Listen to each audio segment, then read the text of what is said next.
सुप्रभात मित्रों, आप सबको सबसे पहले तो मैं रीट की बहुत बहुत शुभकामनाएं कि रीट की एग्ज़ाम आपको पता है कि 23 और 24 तारीख को होने वाली है दोस्तों।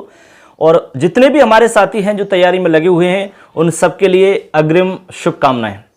हम ईश्वर से कामना करते हैं कि आपका जो पेपर है वो बहुत अच्छा हो। आपने जो मेहनत की है वास्तव में उसका नतीजा आपको उतना ही मिले। दोस्तों अब देखिए, मेहनत आप कर चुके हैं, जितना आपको पढ़ना है वो सब कुछ आप पढ़ चुके हैं दोस्तों। लेकिन यहां पर मैं कुछ टिप्स आपको बताने वाला हूं, क्योंकि हम भी आरटेट है, रीट है, सारी एग्जाम दे चुके हैं और आपको उसमें अनुभव की आवश्यकता पड़ेगी। एक चीज यहां पर निकल के आती है कि कंपटीशन की कोई भी एग्जाम है दोस्तों, जिसके पास जितना अनुभव होगा उस अनुभव से उसके अंदर आत्मविश्वास डेवलप होता है और आत्मविश्वास ही किसी भी एग्जाम में सफल होने के लिए इंपॉर्टेंट होता है दोस्तों। कहने का हमारा यह तात्पर्य है दोस्तों कि अब आपके पास जो 7-8 दिन का अभी समय बचा हुआ है उसमें अपने आप को स्वस्थ रखें, सबसे पहली चीज। क्योंकि जब तक आप स्वस्थ नहीं रहोगे तो बाकी सारे काम आपके अपने आप खराब हो जाएंगे दोस्तों। इसलिए सबसे पहले अपने स्वास्थ्य का ध्यान रखेंगे। आपको नींद प्रॉपर तरीका से लेनी है, क्योंकि जब नींद नहीं आती है ढंग से तो आप समझ लेना कि जो कुछ आपको याद है वो सब आप धीरे धीरे भूल जाओगे और आपको खुद को ये लगेगा कि मुझे कुछ भी याद नहीं है। आपका मन जो है वो बेचैन हो जाएगा, परेशान हो जाएगा, आप विचलित हो जाओगे और आप बहुत ज्यादा अपने आप में घबराहट सी महसूस करोगे दोस्तों। तो ये सब नहीं हो, परेशानी नहीं हो, आपके अंदर आत्मविश्वास जागृत हो, उसके लिए आपको प्रॉपर नींद लेनी है। इसके अलावा जो कुछ आप पढ़ चुके हैं उसका रिवीजन करो बस दोस्तों। अब जितना कुछ आप पढ़ चुके हो उसके रिवीजन पर आपको फोकस करना है, विशेषकर जो स्कोरिंग वाले सब्जेक्ट हैं, स्कोरिंग वाले सब्जेक्ट और उसमें भी जो स्कोरिंग वाले टॉपिक्स हैं उन पर आपको ज्यादा फोकस करना होगा दोस्तों। जैसे हम लैंग्वेज की बात करें दोस्तों, जैसे मान लो आपके पास 2 लैंग्वेज होंगी, जैसे संस्कृत किसी के पास होगी या हिंदी होगी या अंग्रेजी होगी या इनके अलावा भी लैंग्वेज आपकी हो सकती है। लगभग 7 हमारी भाषाएं हैं, उनमें से आपको 2 भाषाओं का चयन करना होता है। तो हम मानकर चल रहे हैं कि आपके पास हिंदी और संस्कृत है। दोस्तों संस्कृत एक ऐसी भाषा है जिसमें आप पूरे के पूरे नंबर ला सकते हो। आप 30 में से 30 नंबर भी प्राप्त कर सकते हो। आपको यह है कि उसमें जो मेन टॉपिक है, जैसे कि आपका संधि का टॉपिक है, कारक का टॉपिक है और प्रत्यय का टॉपिक है, ये जो मेन इंपॉर्टेंट टॉपिक हमने बताए आपको, इनको आपको रिवाइज करना है, इन पर आपको ज्यादा फोकस करना है दोस्तों। क्योंकि इन्हीं टॉपिक्स से बाकी टॉपिक्स आपस में कनेक्ट हो रखे हैं। यदि ये टॉपिक आप अच्छे से समझ जाते हो तो ये मानकर चलो कि आपके अधिकतर टॉपिक आपको क्लियर हो जाएंगे दोस्तों।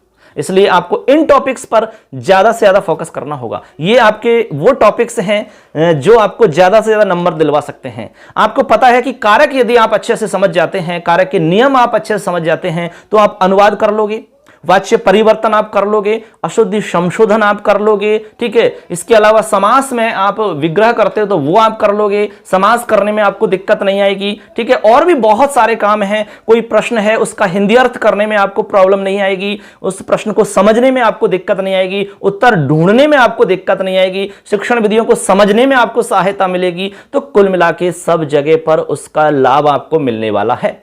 इसलिए स्कोरिंग वाले सब्जेक्ट पर आपको फोकस करना है। इसके अलावा जो शिक्षण विधियां हैं आपकी, उन शिक्षण विधियों को आप 2-4 बार रिवाइज करिए, ठीक है। दिमाग में फिट करिए कि भाई ग्रामर की ये शिक्षण विधि होती है, ठीक है। अच्छा, गद्य शिक्षण की ये शिक्षण विधियां होती हैं, ठीक है। दिमाग से याद करो आप और दिमाग को थोड़ा सा रिलैक्स दो, उसको टाइम दीजिए सोचने के लिए। क्योंकि आप उस पर इतना प्रेशर डाल दोगे कि वो सोचने के लिए उसके पास वक्त ही नहीं होगा तो दोस्तों वो काम नहीं कर पाएगा। यही होता है जब आप एग्जाम हॉल में जाते हो तो अक्सर हम जो कुछ पढ़ के जाते हैं ना वो सब भूल जाते हैं एग्जाम हॉल में जाकर के। वो इसीलिए होता है दोस्तों। तो एग्जाम से पहले आपको ये सब तैयारी करनी है, इसलिए रिलैक्स फील करना है, आपको अच्छे से नींद लेनी है। जब तक आप स्वस्थ नहीं रहोगे पेपर अच्छा नहीं हो सकता है दोस्तों। इसलिए अपने आप को स्वस्थ रखें, मस्त रहो, टेंशन फ्री रहो।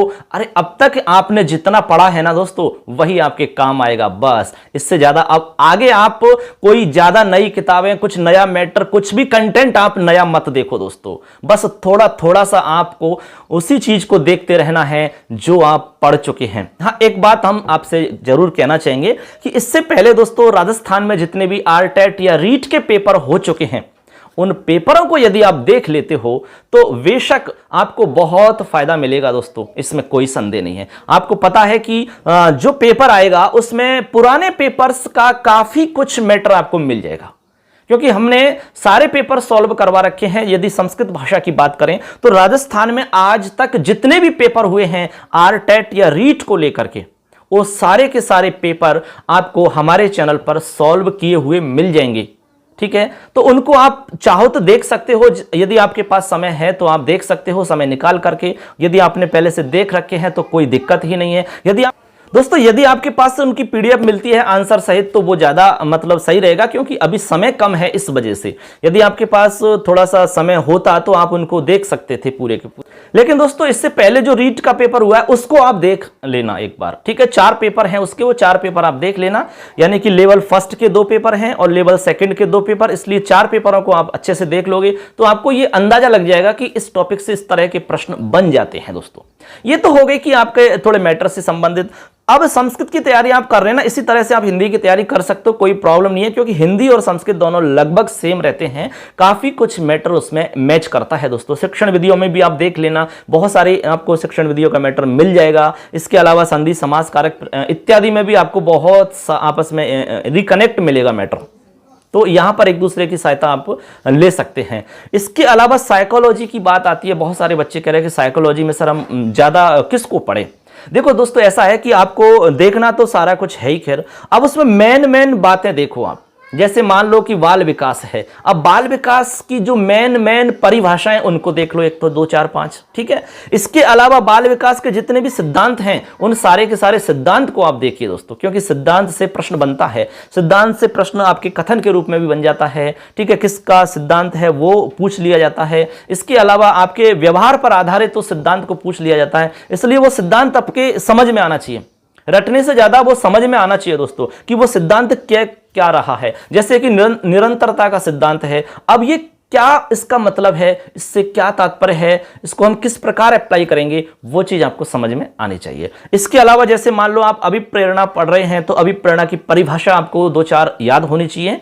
इसके अलावा अभिप्रेरणा क्या है वो आपको पता होना चाहिए। इसके अलावा अभिप्रेरणा कितने प्रकार की होती है वो पता होना चाहिए, ठीक है। और इसमें जो भी 1-2 फैक्ट हैं वो आपको ध्यान रहना चाहिए, उनको मोटा मोटी आप पढ़ लीजिए, समझ लीजिए दिमाग में कि ये होता है अभिप्रेरणा बस। इसके अलावा जैसे बुद्धि है तो बुद्धि की परिभाषाएं 2-4 याद करिए। इसके अलावा बुद्धि के जितने भी सिद्धांत हैं उन सिद्धांत को दिमाग में फिट कर लीजिए, क्योंकि सिद्धांत से सवाल निश्चित रूप से बनता है। इसके अलावा जो ज्यादा स्कोरिंग वाले टॉपिक हैं दोस्तों वो मैं आपको बता रहा हूं। साइकोलॉजी की बात करें तो एनसीएफ आपको पूरा देखना है और आरटीई पूरा देखना है। ये 2 जो टॉपिक है दोस्तों वो इस ऐसे टॉपिक है जहां से 7-8 प्रश्न आपके बन जाते हैं सिर्फ 2 टॉपिक से, ठीक है। तो इन 2 टॉपिक को आप ज्यादा से ज्यादा फोकस करिए, इनको आप समय दीजिए, क्योंकि यहां से थ्योरेटिकल सवाल आएगा। आपको यहां पर समझने से ज्यादा आपको चीजें याद करनी है, आपको इसमें फैक्ट याद करने होंगे, तो वो फैक्ट आपको देखने हैं दोस्तों, ठीक है। उनको आप एक जगह नोट कर सकते हैं या आपने पहले से नोट कर रखे हैं तो उनको आप रिवाइज करें जरूर से। तो अब यहां पर 3 सब्जेक्ट की बात हो चुकी है, 2 लैंग्वेज की बात हो चुकी है, साइकोलॉजी की बात हो चुकी है दोस्तों। अब आपके मेन पेपर की बात आती है। जैसे मान लो आप फर्स्ट लेवल के विद्यार्थी हैं तो आपको पर्यावरण और गणित का अध्ययन करना होगा। 30 प्रश्न आपके पर्यावरण के आएंगे और 30 ही प्रश्न आपके गणित के आएंगे दोस्तों। अब जितना आपने गणित पहले से पढ़ रखा है दोस्तों उसी को रिवाइज करना है। अब तो ये मानो द्रुत गति से आपको रिवाइज करना है, फटाफट द्रुत गति से आपको पढ़ना होगा। आपको समय नहीं देना है, केवल आपको देखना है सरसरी नजर से, क्योंकि जो कुछ आप पढ़ चुके हैं वही आपको देखना है, नया मत देखो दोस्तों, क्योंकि वही काम आएगा आपके लिए। अब ज्यादा कुछ नया देखोगे तो आप कंफ्यूज हो जाओगे और आपको नुकसान उठाना पड़ सकता है।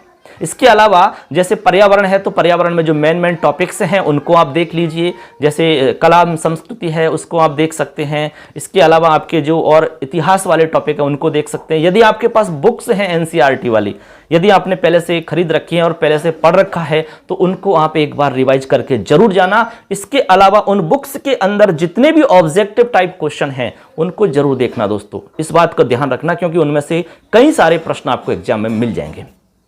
अब ये तो बात होगी फर्स्ट लेवल की। सेकंड लेवल की यदि आप तैयारी कर रहे हैं तो आपको जैसे कि सामाजिक ज्ञान आपके पास सब्जेक्ट है एसएस, तो उसके आपके 60 प्रश्न आने वाले हैं, और आपके गणित विज्ञान वाले हैं तो उनके 60 प्रश्न आपको आने वाले हैं दोस्तों। तो अब आपको 60 प्रश्न की तैयारी अपने सब्जेक्ट के हिसाब से करनी है। उसमें हमने जैसे बताया कि जीके है तो उसमें आपके सामाजिक ज्ञान में शिक्षण विधियां भी पढ़नी है, तो शिक्षण विधियों को आप देखिए, क्योंकि शिक्षण विधि में ज्यादा कुछ ऐसा कठिन मामला नहीं होता है, उसमें थ्योरेटिकल बातें ज्यादा होती है। तो वो थ्योरी आप पढ़ लीजिए, उसको आप अच्छे से समझ लो, दिमाग में फिट कर लो कि ये थ्योरी होती है, इसमें ये आपकी विधियां होती हैं, इस विधि में ये होता है। अब उन विधियों पर आधारित प्रश्न पूछे जाते हैं दोस्तों। इसके अलावा जीके है तो जीके में आप जैसे कि कला एवं संस्कृति है, इसको आप पढ़ लीजिए, नदी वगैरह है ज्योग्राफी के अंदर, वो आप पढ़ लीजिए, जो मेन टॉपिक हैं। इसके अलावा एक बात और आपको यहां पर ध्यान रखनी है, जैसे आपके पास लक्ष्य की गाइड होगी या और कोई गाइड होगी दोस्तों, उस गाइड के अंदर हर टॉपिक में जो डार्क लाइन की हुई होती है वो आप मानकर चलिए सबसे मोस्ट लाइन है वो, तो उन लाइनों को सबको देख लो एक बार। इसके अलावा जो टॉपिक के पीछे कुछ प्रश्न अभ्यास के लिए दिए हुए होते हैं दोस्तों, उनको भी आपको देखना है, ठीक है, क्योंकि उनमें से भी प्रश्न एक बार बन जाए।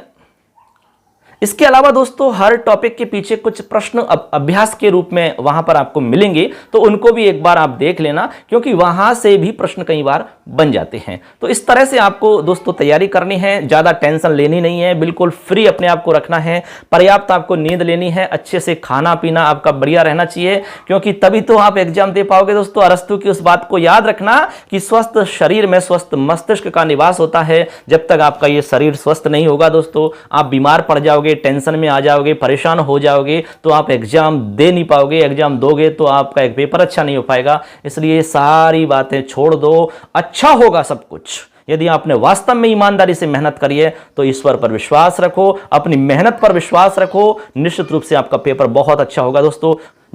हमने भी इसी तरह तैयारी करके पेपर दिया और अच्छे नंबर आए थे, सिलेक्शन भी हुआ था, उसके बाद में लेक्चरार में भी सिलेक्शन हुआ है।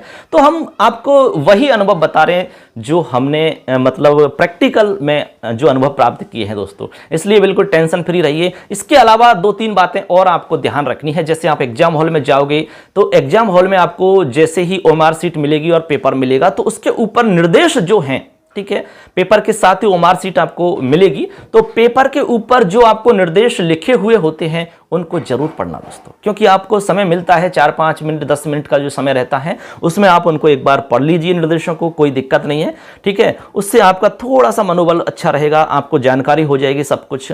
इसके बाद में जैसे ही वो आपको निर्देश मिलेगा कि ओएमआर सीट निकाल सकते हैं, पेपर खोल सकते हैं, तो ओएमआर सीट को आपको बिल्कुल सावधानी पूर्वक भरना है दोस्तों, क्योंकि इससे पहले की एग्जाम में हमारे कई ऐसे जानकार साथी हैं जिनसे मिस्टेक हो गई थी ओएमआर सीट में, उसके वजह से उनको बहुत दुख हुआ दोस्तों, उनके नंबर काफी कम आए। कैसे? क्योंकि वहां पर चक्कर क्या रहता है, जैसे आपने जो लैंग्वेज ली है उस लैंग्वेज को आपको उस ओएमआर सीट में उसी जगह पर करना है। आप नंबर देख लेना, सीरियल देखकर ही आपको करना है दोस्तों, गलत नहीं करना है। जैसे आपने लैंग्वेज फर्स्ट ली है तो फर्स्ट में आपको वही लैंग्वेज करनी है जो आपने ली है। सेकंड लैंग्वेज है तो उसमें आपको उसी तरह से करना है, वो ध्यान रखना है। आपको संस्कृत है कि हिंदी है आपके पास, वो आपको ध्यान रखना है। उसमें वैसे सीरियल नंबर रहता है सारा कुछ, जैसे 1 से 30 है, साइकोलॉजी आती है जहां तक है स्टार्टिंग में, उसके बाद में आपकी लैंग्वेज आती है, उसके बाद में आपका मेन सब्जेक्ट आता है। तो क्रम रहता है फिक्स, आपके 150 क्वेश्चन का 150 उसमें फिक्स रहते हैं, तो उसमें क्रम देख लेना, सीरियल देख लेना, उसके हिसाब से ही भरना। इसके अलावा जैसे रोल नंबर आप भरोगे, आपका नेम भरोगे आप, तो उसमें बिल्कुल एकदम साफ सुथरा भरना, काटपीट नहीं होनी चाहिए। आप वहां जो टीचर रहेगा उससे आप पूछ सकते हो, डरने की आवश्यकता नहीं है, आपको टेंशन लेने की आवश्यकता नहीं है, लेकिन गलत नहीं करना है, इस बात को ध्यान रखना दोस्तों, क्योंकि एक छोटी सी गलती आपके पूरे दिमाग को खराब कर देगी। आप 2-2.5 घंटे तक जो पेपर दोगे ना, उसमें वो गलती आपके दिमाग में घूमती रहेगी, जिससे कि आप पेपर को सॉल्व ही नहीं कर पाओगे दोस्तों। इसलिए टेंशन नहीं लेना है आपको। इसके अलावा दोस्तों जब पेपर आप सॉल्व करो तो हम तो यही कहना चाहेंगे दोस्तों, पेपर सॉल्व करते समय आप उस सब्जेक्ट को सबसे पहले सॉल्व करिए जो आपके लिए सबसे सरल लगता हो।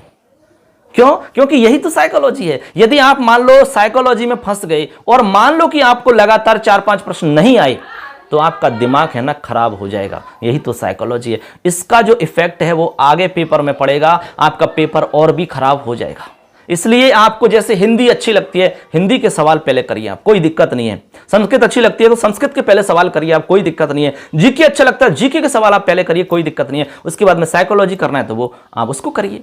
ठीक है, इस तरह से आपको करना है दोस्तों। निश्चित रूप से आप बहुत अच्छे नंबर लेके आओगे, इसमें कोई संदेह नहीं है दोस्तों। कोई दिक्कत आपको नहीं आएगी। किसी भी तरह का आपको डर है, टेंशन है, तो आप उसको शेयर करिए, उसको छुपाइए नहीं, और कॉन्फिडेंस लेवल को बढ़ाइए। अपने आप को थोड़ा सा रिलैक्स महसूस करने दीजिए, दिमाग को फ्री रखिए। थोड़ा सा आप ईश्वर के सामने 2 मिनट डेली बैठिए आंख बंद करके, और बस ये करिए कि बस हम एकदम स्वस्थ रहें, हम पेपर अच्छे से देवें, एग्जाम हॉल में जाएं, वहां पर हमें कोई दिक्कत नहीं हो। आप अपने आप को इस तरह से रिलैक्स महसूस करिए अंदर ही अंदर, तो निश्चित रूप से आपका कॉन्फिडेंस लेवल बढ़ जाएगा। क्योंकि आप ये सोचिए कि हमने जो पढ़ रखा है वो बहुत अच्छे से हमने पढ़ा है, कोई दिक्कत उसमें नहीं है। इस तरह से आप महसूस करिए, आपका कॉन्फिडेंस लेवल अच्छा होगा। बस इसी बात का ध्यान रखना, आपको डरना नहीं है। एग्जाम हॉल में कई बार हड़बड़ाहट हो जाती है, डर जाते हैं, उसी डर की वजह से आपका पेपर खराब हो जाता है दोस्तों।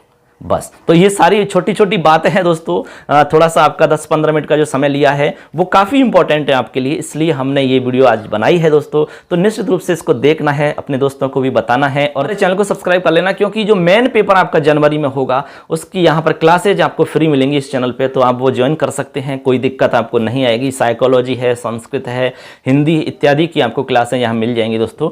तो अच्छे से तैयारी करें, मन से तैयारी करें, छोटी छोटी बातों का ध्यान रखें, टेंशन नहीं लें, बस इस बात का ध्यान रखें, और नींद पर्याप्त लें, अच्छा खाना खाएं, तभी तो आप पेपर कर पाओगे, तभी अपने सपनों को पूरा कर पाओगे दोस्तों। कहते हैं कि मंजिल उन्हें मिलती है जिनके सपनों में जान होती है, पंख से क्या होता है, हौसलों से उड़ान होती है। यदि वास्तव में आपके हौसले मजबूत हैं तो कोई ताकत नहीं जो आपको रोक सके। आप अच्छे नंबरों के साथ में पास हो जाओगे दोस्तों। बहुत सारे साथी बता रहे हैं कि इसमें तो पात्रता आपको चाहिए केवल, इसमें तो आपको बहुत ज्यादा नंबर लाने की आवश्यकता नहीं है, केवल पात्र हो जाओ इतना ही पर्याप्त है दोस्तों। ये बात बिल्कुल सही है, लेकिन आप ये जानते हो कि इसमें जो नंबर आपके आएंगे, ये नंबर से आपको एक एनर्जी मिलेगी, यानी सकारात्मक और नकारात्मक 2 तरह की एनर्जी आपको मिलेगी। यदि आपके नंबर 120-30 प्लस आते हैं तो आपको एक सकारात्मक ऊर्जा मिलेगी, वो ऊर्जा आपके मेन एग्जाम में काम आएगी दोस्तों। कहते हैं कि एक सफलता दूसरी सफलता में सहायक होती है, और जब मान लो कि इसमें आपके 90 नंबर आते हैं, मान लो आप क्राइटेरिया पास कर जाते हैं, 95 नंबर आपके आते हैं, 100 नंबर आपके आते हैं, तो आप सोचो कि यार इसमें 100 नंबर अपने आए तो मेन एग्जाम में क्या होगा अपना।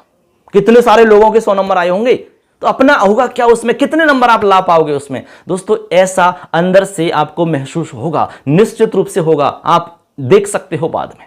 इसलिए आप इसमें ज्यादा नंबर लाओगे ना तो आपका मनोबल बढ़ जाएगा, आपका जो कॉन्फिडेंस लेवल है वो हाई हो जाएगा, और वही आपको किसी भी एग्जाम में सफलता दिलाने के लिए आवश्यक होता है दोस्तों। इसलिए इसमें बिल्कुल ये ना सोचे कि मुझे तो केवल 90 नंबर चाहिए, मुझे तो 95 नंबर चाहिए। अरे ज्यादा से ज्यादा नंबर अचीव करने की कोशिश करो आप दोस्तों। आपको हम गारंटी के साथ में कह सकते हैं कि आप 120-30 प्लस नंबर लेके आइए, और देखना फिर मेन एग्जाम में आप तैयारी करोगे ना तो आपका कॉन्फिडेंस लेवल बहुत अच्छा होगा, और मेन एग्जाम के अंदर भी आप बहुत अच्छे नंबर ला सकते हो दोस्तों। ये निश्चित रूप से मान लेना आप, इसलिए आप ये बिल्कुल दिमाग से निकाल दीजिए। इसलिए ज्यादा से ज्यादा नंबर लाने की कोशिश करिए, बस रिविजन करते रहिए, जो कुछ हमने बताया वो सारे तरीकों का फॉलो करिए आप, निश्चित रूप से आप बहुत अच्छे नंबरों के साथ में सफल हो जाएंगे। तो सबके लिए पुनः हम अग्रिम बधाई देते हैं, शुभकामनाएं, best of luck for exam दोस्तों। धन्यवाद सबके लिए, जय हिंद, वंदे मातरम।